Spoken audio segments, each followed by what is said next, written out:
definitely a well-rounded caving experience from navigation, climbing, crawling. You get it all in Bloomington Cave.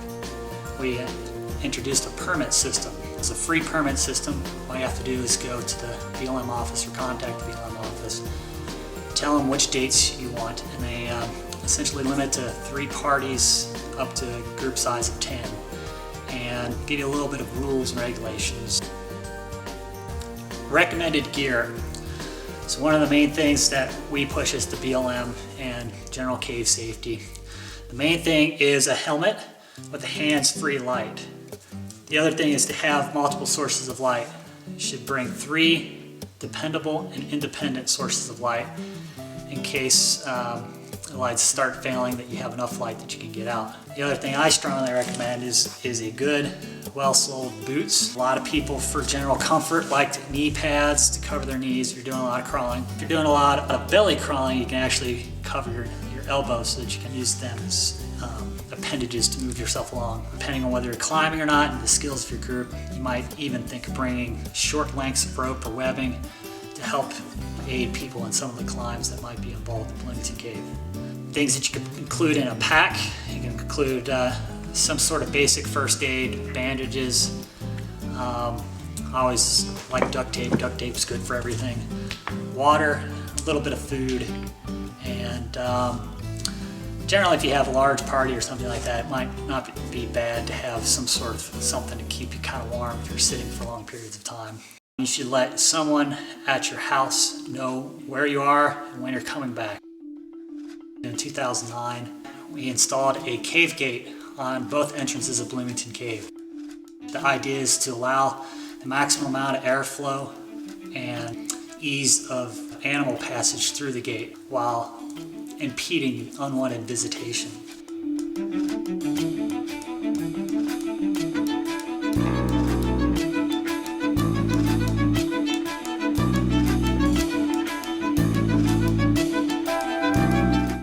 Bloomington Cave has evidence of early use by Native Americans and then was rediscovered in the late 1800s and 1950s with the cavers in the county.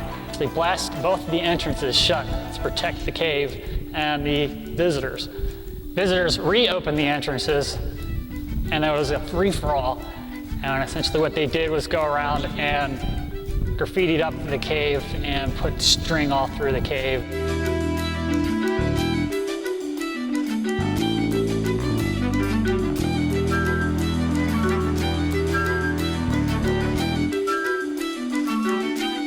This cave is actually pretty unique.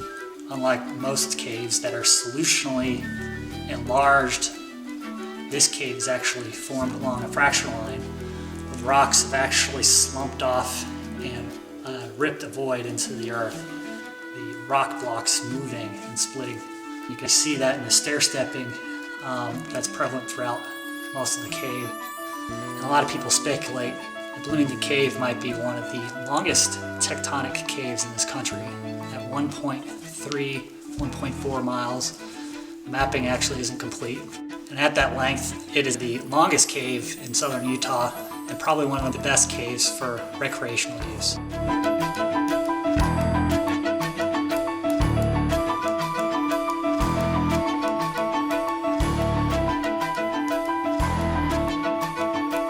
These flags actually indicate points on a map. Each one has a number on it that corresponds to locations on the map. And this way, people don't need to bring in string or spray paint the routes. They can actually just look at these flags with the corresponding map and find their way through the cave.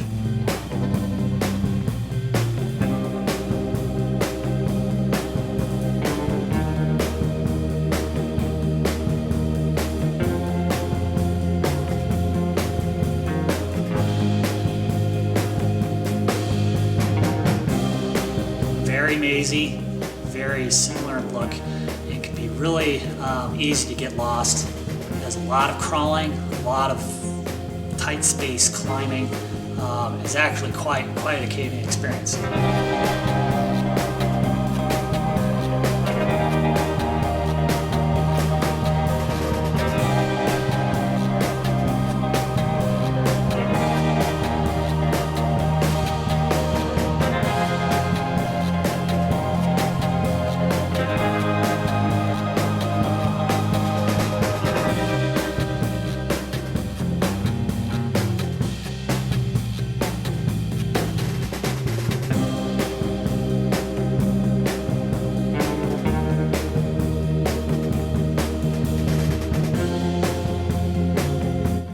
Since Bloomington Cave was not formed in the traditional way, there are not many formations throughout the cave. What you're most likely to find would be soda straws, amongst other types such as flowstone, stalagmites, stalactites, or even cave popcorn.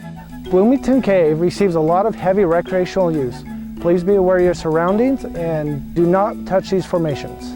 They are very fragile and can be damaged permanently with even the gentlest of touches.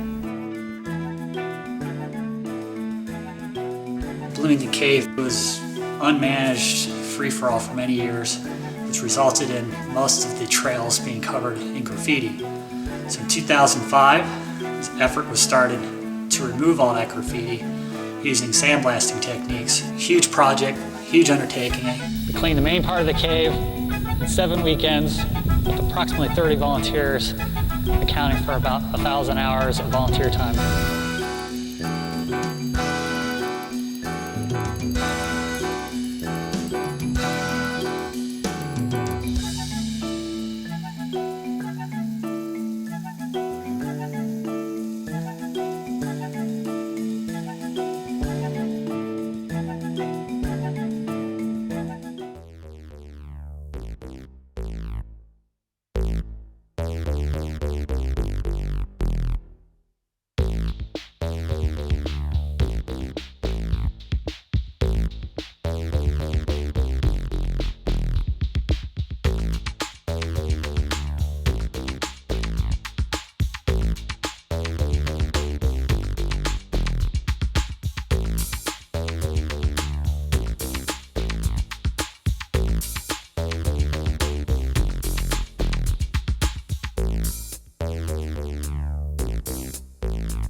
In 2010, we initiated a biological inventory. 29 species were found within Bloomington Cave, 4 of those being new to science, including a very small but totally awesome troglodytic millipede, 2 types of beetles, and a cave cricket. Cave adapted species often have unique characteristics such as a loss of pigment, extended appendages, loss of eyesight.